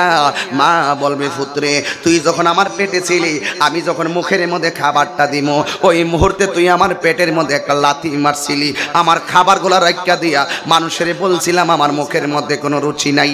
এইভাবে মা দিন টু দিন কান রাতে কাটাইলো। কিন্তু মা যখন প্রসব করে তখন মারে জিগাইবা, মা তোমার কেমন লাগছিল? মা তখন বলে, আল্লাহ সন্তান ভূমিষ্ঠ হওয়ার সময় এমন কষ্ট যদি হবে তাইলে আমি কোনোদিন সন্তান পেটে নিতাম না। ও মা, সন্তান হওয়ার পরে তোমার কাছে কেমন লাগছে? কয়ে সন্তান হওয়ার পরে সন্তানটা দেখার সাথে সাথে আমার হাজার কষ্ট সেকেন্ডে ভুলে গেছি। কথা বলেন ঠিক কিনা বলো? এই হলো একটা মায়ের গল্প। এখন যদি কিয়ামতের সময় ইযা সুলসিলাতিল আরদু জিলজালাহা, তোমার মায়ের পেট থেকে 3 মাসের বাচ্চাটা পড়ে যাবে, 5 মাসের বাচ্চাটা ডেলিভারি হয়ে যাবে, 7 মাসের বাচ্চাটা পড়ে যাবে, তখন কেমন একটা কষ্টের অবস্থা তৈরি হবে। সবাই বলবে ওয়াকালাল ইনসানু মালাহা, কি হইল কি হইল কি হইল কি হইল? মানে তুমি কি জানো না কি হইল? কুল্লু মান আলাইহা ফান,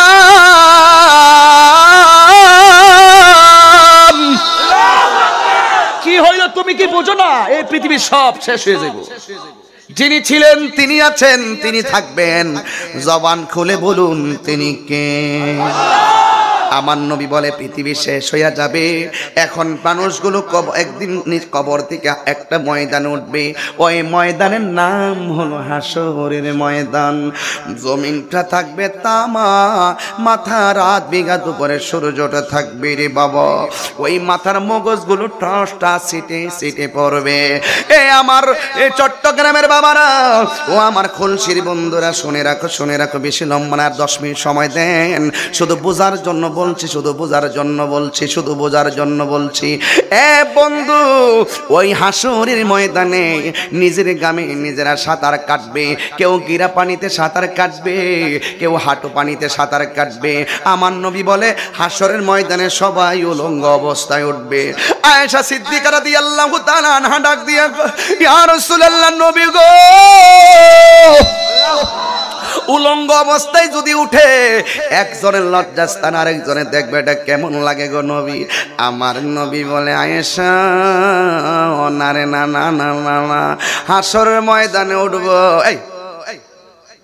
এইভাবে চোখটা উপর দিকে দিয়া উঠবো, মাথার আধবিঘাত উপরে সূর্যটা তারে তাপ দিব, মাথার খুলিটা উল্টাইয়া যাইব, মাথার মগজগুলো সিটে সিটে বাতের মারের মতন সিটে সিটে পড়বে। সবার মুখের মধ্যে শুধু একটা কথা, হিয়া নফসি ইয়া নফসি হিয়া নফসি বলে কান্না শুরু করব। ওই কঠিন মুসিবতে অন্য কোনো ইবাদতের হিসাব হবে না। ওই কঠিন মুসিবতে প্রথম হিসাব হবে নামাজের হিসাব। নামাজ আজকে বলো না কাজ আছে, কাজকে বলো আমার নামাজ আছে, বল নামাজ বিহীন পরপারে কি জবাব দিবে তুমি প্রভুর কাছে। ফজর কাটে ঘুমের ঘরে, জোহর কাজে কাজে, আসর কাটে খেলা দোলায়, মাগরিব মাঝে মাঝে।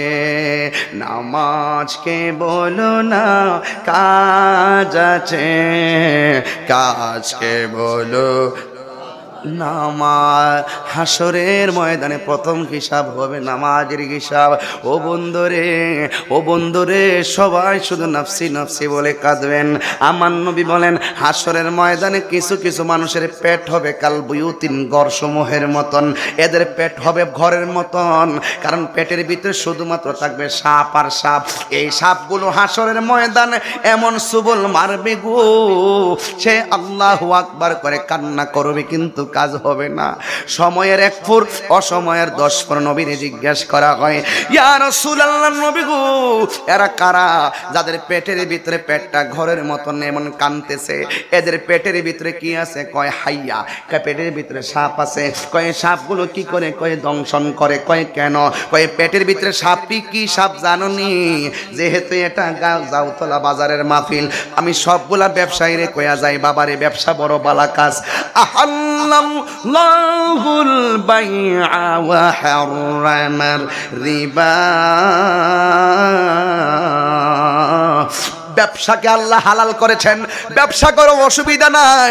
সুদকে আমার আল্লাহ হারাম করে দিয়েছেন। আমার নবী বলেন হাসরের ময়দানে যার পেটের ভিতরে সাপগুলা দংশন করবে, এইগুলো দুনিয়ার সব তার হারাম টাকাকে, সুদের টাকাকে আমার আল্লাহ সাপে পরিণত কইরা তাকে দংশন করে করে আযাব দিতেছেন। এই জন্য ও সাহাবার দল, এই পেটটা যার বড় সে হলো দুনিয়ার জমিনের সুদকুর। এখন আজকে জাউতলা বাজারের মানুষগুলা, চট্টগ্রামের মানুষ বলেন আপনারা আজকে থেকে তওবা করেন, সুদ কি চলবে না বন্ধ হবে? সুদ খাবেন না। হাসরের বসো, সুদের কথা কই ছুটা যাস কে লেগে? তোরা কি সুদ খাস নাকি? তাহিরির সামনে ওয়াজ শুনতেইছ, উঠা যাবো নাকি? তাহিরিকে প্রত্যেকদিন এসে চট্টগ্রাম বসে থাকবে নাকি? হ্যাঁ, প্রতিদিন বসে থাকবে নাকি? তো তুমি উঠলে কেন? সুদের কথা বলার পর উঠলে কেন? আগে যাইতে অসুবিধা আছে না, সুদের কথা কইছি না। তুই এখন 5 ঘন্টা পরে উঠতে না, চুপচাপ বসে থাকো। সুদ কি চলবে না বন্ধ হবে? আর জোরে বলে চলবে না বন্ধ হবে? সুদের একটা সঙ্গীত গাইতাম নি, অসুবিধা হইব? সুদের একটা সঙ্গীত গাইতাম নি, এমনি এমনি প্রতিবাদ করতে হইব। আমি যখন এইভাবে করবো আপনারা এইভাবে করবেন, তাহলে সুদ করে সাফার মধ্যে পড়বে। কি হবে বেঁচে থেকে, কি হবে বেঁচে থেকে অযথা বিদ্যা শিখে যদি না করতে পারি সুদ মুক্ত সমাজটাকে? ঠিক না বে ঠিক? কি হবে আলেমে হয়ে ইমাম সাজে সমাজেতে যদি না হক কথা উচ্চ সুরে না বলিতে? ঠিক কি না বলো? আপনারা মানে কষ্ট হইতেছে তাই না? বেশি লম্বা করতেছি নাকি? এবার আর 12-14 মিনিট ইনশাল্লাহ, অসুবিধা নিয়ে না। আমি ধারাবাহিক বয়ান। কি হবে আলেমে হয়ে ইমাম সাজে বক্তা হয়ে সমাজেতে যদি না হক কথা উচ্চ সুরে না বলিতে? চাকরি বয়ে করহ যদি ছেড়ে দাওয়াই না গদি, চাকরি বয়ে করহ যদি ছেড়ে দাওয়াই না গদি, কি হবে ধোঁকা দিয়ে আল্লাহকে? ঠিক না বে ঠিক? ঠিক না বে ঠিক? কি হবে ধোঁকা দিয়ে আল্লাহকে? কি হবে বেঁচে থেকে অযথা বিদ্যা শিখে যদি না করতে পারি সুদ মুক্ত সমাজটাকে? ঠিক কিনা বলো? কি হবে আকাশ চুয়া বিলাসবহুল বাড়ি গাড়ি না খেয়ে কত মানুষ পরপারে দিচ্ছে পারি? কি হবে আকাশ চুয়া বিলাসবহুল বাড়ি গাড়ি না খেয়ে কত মানুষ পরপারে দিচ্ছে পারি? আজরাইল আসবে যবে মাটিতে পড়ে রবে, আজরাইল আসবে যবে মাটিতে পড়ে রবে, কোনো কাজে লাগবে না তোর বিল্ডিংটাকে। সবার হাত মোট হয় না, সবাই বলেন ঠিক কিনা? আরো জোরে বলো ঠিক কিনা বলো। কি হবে বেঁচে থেকে, কি হবে বেঁচে থেকে, বলেন কি হবে বেঁচে থেকে, কি হবে বেঁচে থেকে, কি হবে বেঁচে থেকে, কি হবে বেঁচে থেকে। অযথা বিদ্যা শিখে যদি না করতে পারি তারা মুক্ত সমাজটাকে। সুদখোররা কিন্তু আমার বিরুদ্ধে যাইব এখন। সুদখোরের বিরুদ্ধে কইলে সুদখোরের কেন জলে রে বন্ধু, সুদখোরের কেন জলে। সুদখোরে সুদখোর বললে যদি সে রাগ করে বুঝতে হবে সে সুদখোর। ঘুষখোরের বিরুদ্ধে ওয়াজ করলে যদি ঘুষ কেউ যদি প্রতিবাদ করে বুঝতে হবে সেও ঘুষখোর। ঠিক কিনা বলো? এই সুদখোরগুলোর কারণে আমার সমাজের গরিব আরো গরিব হচ্ছে। এই বাংলাদেশের যত টাকাওয়ালা আছে সবাই যদি সুষম বন্টন নীতির আলোকে আল্লাহর বিধান জাকাত যদি প্রত্যেকটা জাকাত যদি ঘরের মানুষের হাতে তুলে দিত এই বাংলাদেশে কোনো গরিব থাকতো না।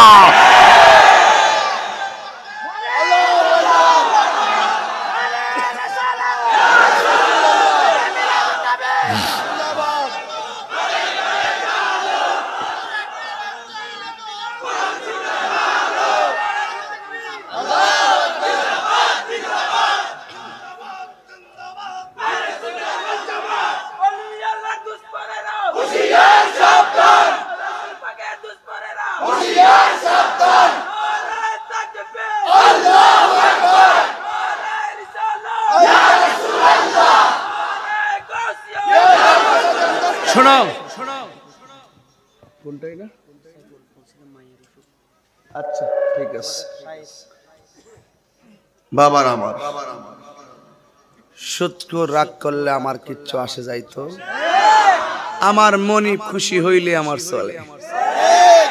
আমি হারাম খোররে হারাম কয়ে আরাম পাই। কথা কোন ঠিক কিনা বলেন? হারাম খোরের বিরুদ্ধে হারামের ওয়াজ কইরা আমি আরাম পাই। তো চে জ্বললে আমার কি লাভ হইব?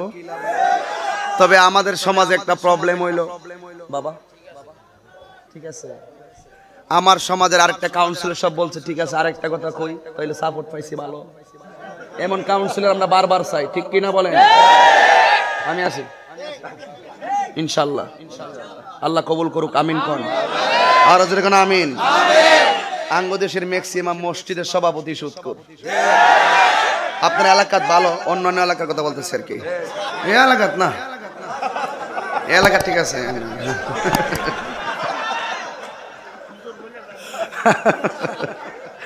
কেমনে যে সুদখোরের সভাপতি বানা আমার বুঝে আসে না।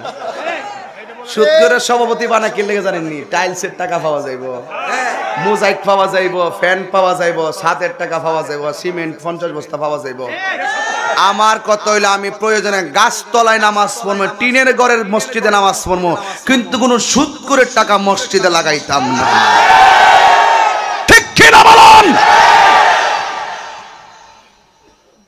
সবচাইতে নিকৃষ্ট জায়গা হলো বাজার, সবচাইতে উত্তম জায়গা হলো আল্লাহর ঘর মসজিদ। ওই মসজিদে যদি সুদের টাকা দিয়ে করা হয় আর ওই মসজিদ একটি সুন্দর জায়গায় যদি একজন সুদখোররে যদি আপনি সভাপতি বানায় দেন তাইলে এই করুণা আয়তনার কি তাইব? ভাগ্য তো ভালো যে আমরা এর বিরুদ্ধে ওয়াজ করি, কিছু গেছে গা ফিরে, নাইলে যে লক্ষণ ধরছিন না সারছিন দেশ শেষ আছেন। ঠিক কিনা বলেন? রাগ করেন না। একটা সুদখোর কোটি টাকার মালিক হতে পারে কিন্তু আল্লাহর ঘর মসজিদের সভাপতি হওয়ার যোগ্যতা তার নাই। ঠিক কিনা বলেন? শুধু মুখে ঠিক করেন না, সবাই মিল্লা দুর্গ গড়ে তুলুন সুদখোরের বিরুদ্ধে। যত দেশের সুদখোর নেতা আছে কোন সুদখোরকে মসজিদের সভাপতি রাখা যাবে না। মনে রেখো সুদখোর সমাজের সবচাইতে বড় দুশমন। এই সুদখোরদের কারণে সমাজের ভিতরে আল্লাহর গজব আসে। ঠিক কিনা বলো? সুদের 70টা গুনাহ, এর মধ্যে সর্বনিম্ন গুনাহটা হলো নিজের মায়ের সঙ্গে জিনা করা। তো সুদের ওয়াজ কইরা আমি তোমার বিরুদ্ধে ওয়াজ করি নাই, বরং তোমারে বাঁচাইয়া দিলাম। এখন ভাবিলে কি হবে গো? যা হবার তা হয়ে গেছে। যা খাইছো খাইছো, আল্লাহর কাছে তওবা করো আর খাইবা না। গুসকুর, আরে পাগলা ফেসলা গাইছে দিয়া বাহ। তখন এক পাগলা বলছে হুজুর গুসকুরের কি অবস্থা? গুসকুরের আমার নবীর একটা হাদিস আছে, এটা কইয়া দে, আর রাশি ওয়াল মুরতাশি কিলাহুমা ফিন্নার। যেই বাটফার ঘুষ খাইবো আর যেই বাটফার ঘুষ দিব দুটোই জাহান্নামের আগুনে জ্বলবো। এরপরে কি খাবেন না কি আপনারা? খান, গিয়া যান, খান আর দুজকে যান, ঠিক কি না বলেন? আমার এখনের কথাগুলো মনে হয় একটু বেশি বলে ফেলছি, আল্লাহর ওয়াস্তে আমার মন্দকে কয়েন না, এগুলা আমার নীতির ভিতরে ওয়াজ। যেহেতু কবর এবং হাসর দিয়েছেন, আমি চাইবো আমরা হাসরের মাঠে সম্পূর্ণ নবীর প্রেমিক হয়ে উঠতে চাই, ঠিক কি না বলেন? সম্পূর্ণ শুদ্ধ হয়ে আমরা হাসরের মাঠে উঠতে চাই। আরেকটা কথা বলি, হাসরের মাঠে কিছু কিছু মানুষের চেহারা থাকবে একদম নূরে চমচম করবে, চকচক করবে। রাসূলকে জিজ্ঞেস করা হলো, নবী গো এরা কারা? সমস্ত মানুষের চেহারার উপরে তাদের চেহারাটা নূরে চমকাচ্ছে, ওরা কারা? কই এদেরকে চিনো না? এরা তো হলো বেলালের উত্তরসূরি। তোমরা ঘুমিয়ে থাকতে আর তারা বলতো শেষ রাইতে, আসসালাতু খায়রুম মিনান নাওম। আল্লাহু আকবার জোরে বলবেন না? ঘুম হইতে নামাজ উত্তম, এই জন্য ওরা হলো মুয়াজ্জিনের দল। তো দুনিয়া যে মুয়াজ্জিনের ধমক মারছেন, হাসরের মাঠে মুয়াজ্জিনের দাম বাড়াইছে কেডা? এই জন্য মুয়াজ্জিনদের ধমক দিয়ে আব্দুর রহিম মিয়া তুমি ফেসলা লাগাও না, সবাই আমারে মারবো, আজ্ঞা পাচ্ছেন আজান আমারে বাতন মেরে মেরে লাগবে সব আজানটা দিয়ে। আর শুনেন সবাই বুঝছি চুল বাকছে এই গজলটা, আচ্ছা বুঝছি যাও কথা কই না। আজান দিলি চলবো নাকি নামাজও লাগবো? হিদা কইলেন না যে হুজুর আজকে থেকে সবাই নামাজ পড়ুম, আজানটা দেন কও, সবাই কও, সবাই বলেন, সবাই আপনারা ইনশাআল্লাহ নামাজ পড়মু আজান দেন, এটা কোন নামাজ পড়মু আজান দেন, সবাই কোন নামাজ পড়মু আজান দেন, ইনশাআল্লাহ কোন, ইনশাআল্লাহ কোন। আচ্ছা কারা কারা নামাজ পড়বেন হাত তোলেন, মাশাআল্লাহ দিন।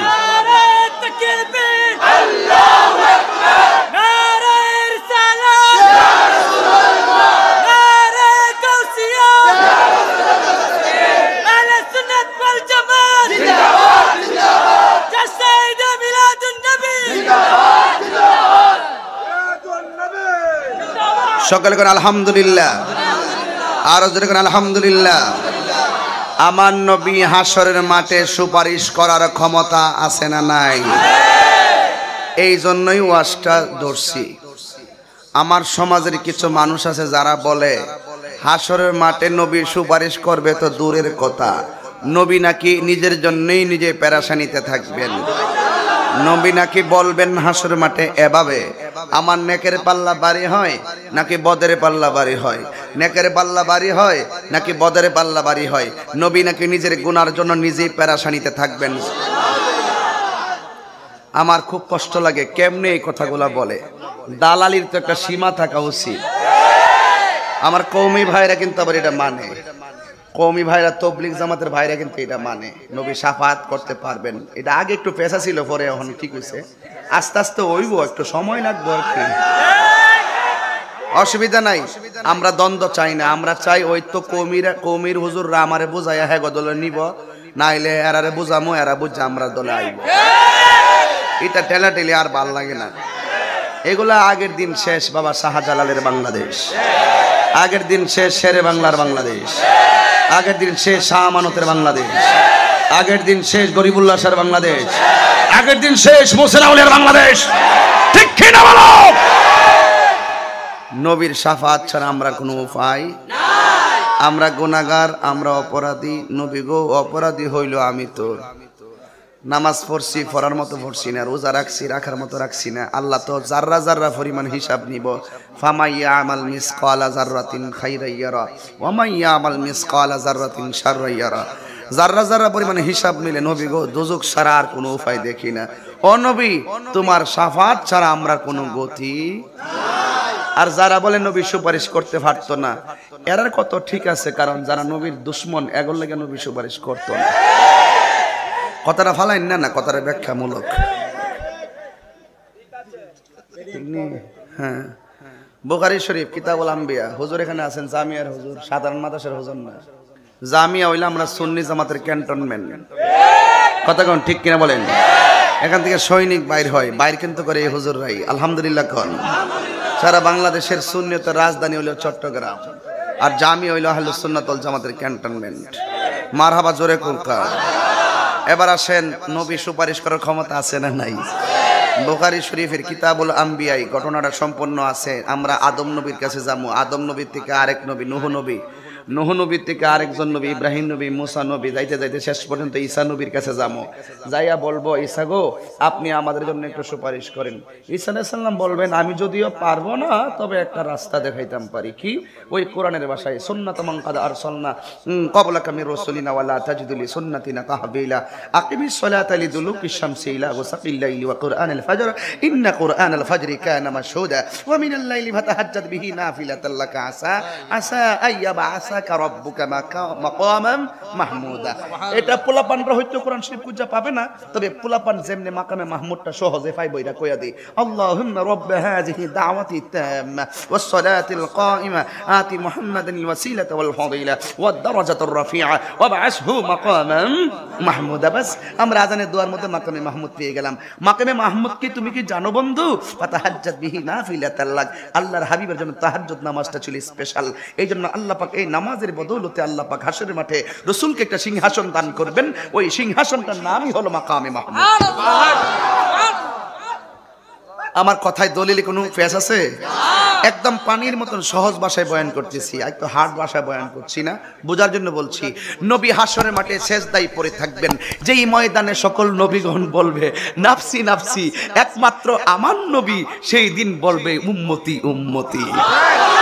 তো সব উম্মতরা যাইয়া বলবে, নবী গো, আপনি দুনিয়ায় গিয়ে উম্মতের জন্য কেঁদেছেন, পাথরের আঘাত খেয়েও উম্মতের জন্য কেঁদেছেন, কিন্তু আপনার উম্মত মুসিবতে পড়ে সব নবীদের বারান্দায় বারান্দায় গেলাম, কেউ আমাদের দিকে হিরাও তাকাইলো না। ও নবী, আপনার উম্মত বিপদের কালে আপনার কদমে এসেছি, নবী গো একটু সুপারিশ করুন না। নবী সেজদা মোবারক থেকে মাথা মোবারক তুলবেন না, কারণ আল্লাহ তখন দুইটা রং ধারণ করবে, একটা হলো কাহ্হার আর একটা হলো রহিম। আল্লাহ কাহ্হার থাকবে, কঠিন থাকবে, লিমানিল মুলকুল ইয়াউম, ওই দিন রাজত্ব হবে একমাত্র বুঝাইয়ে দিবেন আল্লাহ কেমন কারিগর। আল্লাহ বলবেন আজকে রাজত্ব কর একমাত্র আল্লাহর।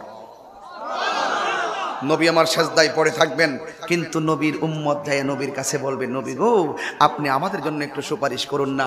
নবী মাথা মোবারক তুলবেন না, একটাই কারণ, আল্লাহ যতক্ষণ পর্যন্ত কঠিন থেকে সহজ না হবে ততক্ষণ আমি মাথা মোবারক তুলব না। আল্লাহ ডাক দিকে, বন্ধু আমি জানি কার নেকি কত, আমি আল্লাহ জানি কার বদি কত, আমি আল্লাহ এটাও জানি কে জান্নাতি, আমি আল্লাহ এটাও জানি কে জাহান্নামী, আমি জানি, তারপর কেন টানাইলাম মিজান, প্রমাণ করব আপনি নবীর সম্মান। হে নবী, ইয়া মুহাম্মদ ইরফা রাসাকা ওয়াসাল তুতা ওয়াশফা তুশাফা, হে বন্ধু আপনি মাথা মোবারকটা তুলুন, ওয়াসাল তুতা, আপনি আমার কাছে চান আমি আপনাকে দেব, আপনি আমার কাছে ওয়াশফা তুশাফা, আপনি আমার কাছে সুপারিশ করুন, আমি আল্লাহ আপনার সুপারিশ কবুল করব। তখন আমার নবী আস্তে করে মাথা মোবারকটা তুলবেন। নবী আমার বলেন, শাফাআতি লি আহলিল কাবাইর মিন উম্মতি, আমি মাথা উত্তোলন করে দেখব তাদের ঈমান ছিল মজবুত, কিন্তু নামাজ পড়ছে পড়ার মতো পড়ে নাই, রোজা রাখছে রাখার মতো রাখে নাই, ওরা কবিরা গুনাহ কইরা ফলাইছে। এখন আমি রাসূল ঈমান আছে কিন্তু কবিরা গুনাহ যদি কইরো ফলাই, রাসূল কই শাফাআতি লি আহলিল কাবাইর মিন উম্মতি, আমার কবিরা গুনাহগার উম্মত যাদের ভিতরে দেখবেন, আমার সমাজে কিছু পোলাপান আছে দেখবেন নামাজ পড়ে ঠিক মতো পড়ে না, আর কি যদি এর সামনে নবীর বিরুদ্ধে কথা কন বাগার খবর আছে। কিছু পাগল এমন আসেনি, কিছু পাগল এমন আসেনি, দেখছেন না, কই ফ্রান্স আর কই বাংলাদেশ। আমি ম্যাক্রনকে বলে দিয়েছিলাম, ম্যাক্রন তুমি ধ্বংস হয়ে যাবে। অং সাং সুচিকে বলছিলাম তুমি ধ্বংস হয়ে যাবে, কিন্তু ঠিকই অং সাং সুচি সে কিন্তু নোবেল পুরস্কার প্রাপ্ত, সে কিন্তু এখন জেলের ভিতরে আছে। জুলুম জালেম যারা, এরা ধ্বংস হয় মজলুমের বদদোয়ায়। ঠিক কিনা বলেন? এই জন্য আমার নবী সাজদা মুবারক থেকে মাথা মুবারক তুলে তুলে একজন একজন করে রাসূল জান্নাতে নিয়ে যাবেন। নীতি নীতি নীতি নীতি নীতি নীতি নীতি নীতি এমন ভাবে নিবেন, রাসূল বলবেন আল্লাহ আমার জানা মতে আর একজন উম্মত দোজখে নাই।